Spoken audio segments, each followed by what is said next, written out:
All right, ladies and gentlemen, thank you for joining us for the NCAA tournament first round press conference. If I could please have the Cedarville coach and players introduce themselves. Yep. My name is Brett Farrow. I'm Eben Dewhurst. I'm Michael Catanzari. Okay, congratulations on the win and advancing to Saturday's game. I will now open the room for questions. Hey, how y'all doing? So first things first, congratulations. Guys, move on to round two. You take on RSU on Saturday. First thing, question for Mr. Dewhurst. Big game for you, pretty back and forth. You guys come up with two big saves there, and it ends up being a shutout for you. Great way to get the season start or the postseason started for you. Yeah, I mean, this team, the defense, it speaks to the defense really. I mean, even though I didn't have too much to do, defense really steps up, making my job easy today. Yeah. And then follow up towards the end of that first half, you had a bit of a scare there. Obviously, rainy day. Everyone loves it, but the keepers. Rainy day for you. Had a bobble there at the end of the second half. A goal ends up getting disallowed. A lot of people, they start to get a little anxious there, might get a little fidgety, but you stand tall there. Is that something you've dealt with before, or is that?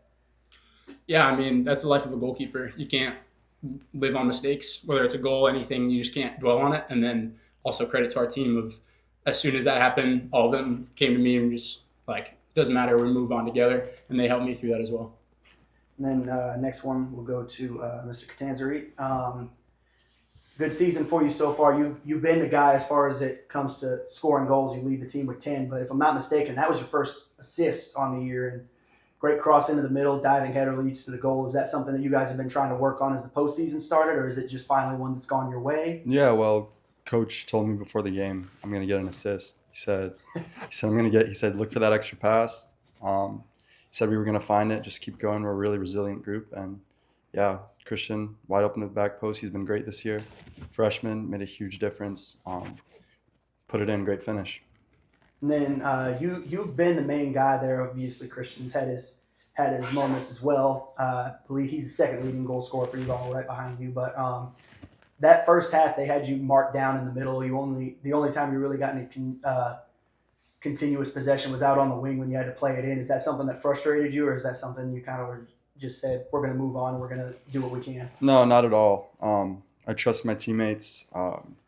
We worked yesterday in practice on circulating the ball, playing quickly, and I knew if it wasn't me, it was going to be someone else. We just had to keep playing our game. And the next one, we'll go to Coach. Second half, you guys made some adjustments and ended up almost dominating all of the second half as far as attacking goes. That first half, though, you guys were a little bit on the back foot until the end of that first half. You guys made some substitutions, a couple adjustments. What was the big thing you saw on the field that said, this is how we're going to attack the field of play? I mean, honestly, we didn't make a ton of big adjustments. I thought Northern Michigan plays with a lot of passion. They play with a lot of energy.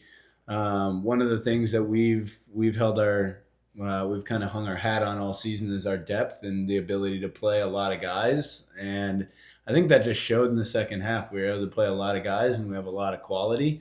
And so to be able to come in with subs in the first half and come in with subs in the second half and then come back in with our starters, I think guys just continued to believe in what we were trying to do. We needed to break their press a little bit differently than we did in the first half. I thought they did a good job pressing us. And they were able to play a little bit on the front foot. And I think guys just continued to trust the process. Now, typically in the throughout the season so far, you guys have been a little more effective as far as attacking play goes in the second half of most games. I believe it's 11 goals scored in the first half of all games this season, and then 24 goals scored in the second half. Obviously, you guys started pressing a little more, essentially started doing the same press that Northern Michigan had on you guys in the first half. But in that first half, it was kind of stuck defensively, and then only 3 shots, I believe, is what it was throughout most of that first half. And then you guys went out and put 4 or 5 more in with those last 10 minutes with those subs, that depth you were talking about it. Who would you say is the big guy for you guys that comes off of the sidelines in most games? I mean, I think it just depends on the game. I think we've got a lot of guys that have stepped up in big positions. I mean, Pablo in the back has obviously played big minutes for us. Jackson Baker had a great second half today that picked us up. I think it depends on the game. I think it's not uncommon for us to play 20 guys in a game, and I trust each of those guys to know their responsibilities, know their roles. Those are some new stats for me, but I think that speaks a little bit to the depth that we do have and just how games sometimes go. And I think some of that is also just postseason games. I think sometimes both teams come out a little bit cagey. It's a first round game. You travel a long way trying to feel each other out. And so I think as the game wore on, our guys settled into it quite well. Yeah, and final question for you, Coach. A common motto in sports is survive in advance. I mean, you guys battled weather, you had travel. What is the message to your team going into Saturday's match against the Hillcats? Yeah, I mean, I think, quick turnaround in a setup like this where we just need to get better. And I told the guys going into the weekend, I said, I think, we're built to be able to play 2 games back to back like this, just in terms of how many guys that we play. This group loves each other. They work hard for each other. And so I think we're just excited to have the opportunity.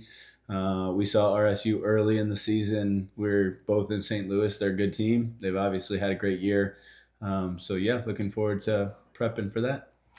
All right, and that will conclude our press conference. Congratulations to the Cedarville Yellow Jackets, who will play the Rogers State Hillcats on Saturday at 1 p.m.